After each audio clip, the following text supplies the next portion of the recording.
If I were to ask you what family is the richest family to ever exist, you might take an educated guess and answer with a family such as the Rockefellers, or perhaps the royal family of England.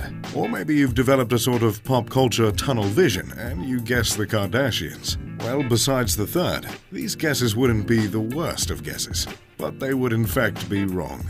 And although a quick Google search would tell you the Waltons, the founders of Walmart, are the richest family today, they are not the topic of this video, as you might have surmised from the thumbnail. You see, the family that I'll be discussing today, and the family that I believe to be the answer of that question, is so peculiar and veiled in so much secrecy that the truth is, no one truly knows how rich they really are. This family is the Rothschilds. You might have heard of them. In fact, you might have even gotten an uneasy feeling when you heard the name mentioned. The Rothschilds are a family of such significance that they have been tied to a number of conspiracy theories that have massive implications. Before I get into the wealth of this family, I'll try my best to explain the deep and dark conspiracies that surround the Rothschilds. Any conspiracy theory out there that presumes the governments of the world are controlled by a small group of individuals pretty much all point to the Rothschilds. These conspiracies warn that this one powerful family is behind the curtain, puppeteering massive changes in the culture of humanity.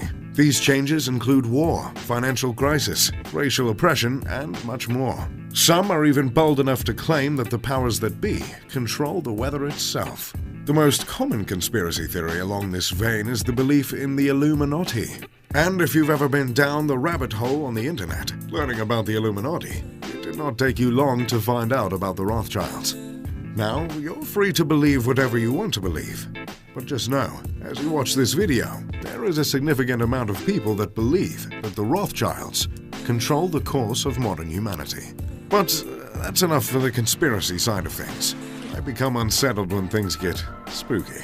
So, let's talk about all of the money they have.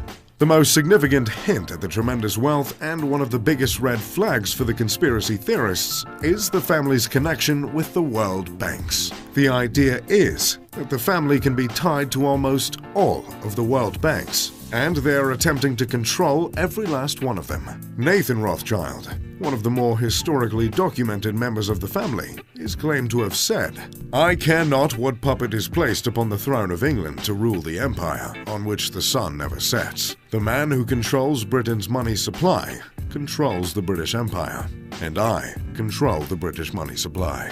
Let me know in the comments what you think of that statement, and if it scares you as much as it does me. The historical origins of the Rothschilds date back to the 1760s, when Mayer Amschel Rothschild created his banking business. And banking has been the cornerstone of the family ever since. Mayer Amschel gained quite a fortune and managed to bequeath his wealth to his 5 sons. The sons then systematically established themselves in London, Paris, Frankfurt, Vienna, and Naples. By the 19th century, these heirs had garnered the largest private fortune in the world and in all of modern history. During this time, many of the Rothschilds became royalty and soon began to diversify their assets rapidly. Today, just a handful of the diverse range of interests that the Rothschilds cover are financial services, real estate, mining, energy, mixed farming, winemaking, and non-profits. But before they established themselves as an elusive family of massive wealth that seems to have a finger in every bowl of soup worth more than a couple of pennies, they accomplished many other things. Like I mentioned earlier, there is so much mystery concerning this family that it's hard to decipher what is history and what is no more than conspiracy. I'll do my best to convey what items in the video are far-fetched and which tales seem to be backed by historians. It's generally believed by historians that the family played a massive role in the Napoleon-famed defeat at Waterloo in the early 1800s. During the time of the Napoleon Wars, the Rothschilds were already incredibly wealthy. It's believed that Nathan Mayer Rothschild entered the war in 1813 and helped finance the British side to end it. The amount he provided would be the equivalent of $900 million today.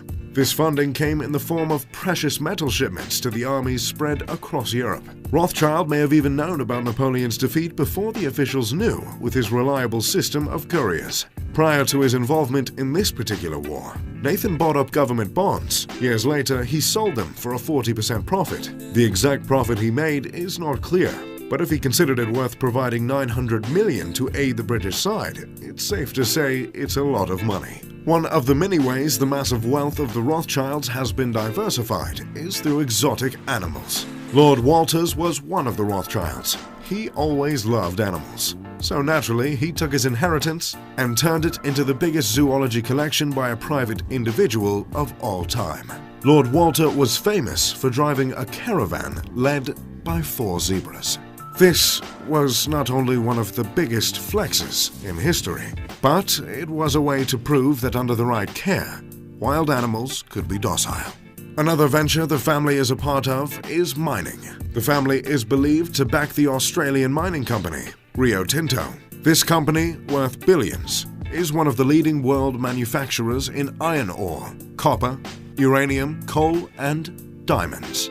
Along with helping with the defeat of Napoleon, the Rothschilds have also been tied to the independence of Brazil. Portugal, at the time, wanted 2 million sterling before they could agree to grant Brazil their independence. Brazil, under the oppression of Portugal, had no means to pay this money. So, the Rothschilds stepped in and paid the entire sum to the Portuguese government. Brazil then had to pay their debt to the family over time, with interest. One of the most dramatic ways in which the Rothschilds have displayed their influence on the world is by setting the price of gold itself. From 1919 to 2004, the Rothschilds, along with other leading traders in the gold industry, met every so often to decide the price of the precious metal. The earliest meetings were hosted and controlled by the Rothschilds themselves, as they decided the cost of the metal that serves as the backbone to most economies, the metal that they own so much of. For the past 150 years, the Rothschilds have been in the winemaking business as well. The Rothschild family owns a multitude of wine estates in France, which include the Château Clermillon, the Château de la Mouette, the Château Rothschild des Armenvilliers, and more. Pardon me, I need to brush up on my French. Their wines at the original 2 estates are under the classification of wines from France's Bordeaux region. But, personally, I prefer a nice smooth whiskey on the rocks. Along with the royal families of Europe, the Rothschilds have also been connected to the Vatican. In 1861, it is believed the Rothschilds paid countless loans to kings across the land of what was not yet Italy. The Italian aristocracy declined this unification conducted by the Rothschilds and forced them to turn to the Bank of the Vatican after their own bank in Naples was being forced to close. Not only did the bank not close, but Italy became unified and is now the country it is today. This idea, believed by many, that the Vatican and the Rothschilds orchestrated the unification of Italy, has massive political implications and only adds to the legacy of mystery of the family. Either way, you can add the Pope of that time to the list of associates of the Rothschild family. Just a few years later, America was in a recession and the family would swoop in once again. Before the Great Depression, the United States was running low on gold and experienced one of the first recessions in its young history. President Grover Cleveland, in an attempt to save the nation, reached out to J.P. Morgan and the Rothschilds to bail out the United States government. In the form of a loan, the 2 parties obliged. The US is just one colonial branch in the Rothschilds' tree of influence. The thing with the Rothschilds is that you're never going to see them in a Forbes magazine. They've done such a fantastic job of not only concealing their wealth by diversifying it in a multitude of outlets and through generations of heirs and successors, but it's because of this fact that many people believe the Rothschilds to be the wealthiest family to ever exist. Some estimates conclude that the total wealth of this family surpasses $1 trillion US. Rarely are known members of the family ever seen in public. And when they do surface ever so often, they're hidden behind a wall of bodyguards and a caravan of black luxury sedans and SUVs that rivals that of the Secret Service. The Rothschilds seem to be a possible answer to the question of who's really in charge. Who has power over even the president? Who is behind the world banks? Who's that guy on a carriage led by a bunch of zebras? These are the questions you can't help but ask. And you can't help but wonder, maybe the Rothschilds are really just all of that. But regardless of whatever conspiracies you choose to associate with, I'm glad you stopped by to check out the video. If you enjoyed, make sure to leave a like and subscribe. As always, I'm Mr. Luxury. Pip pip to doodly doo.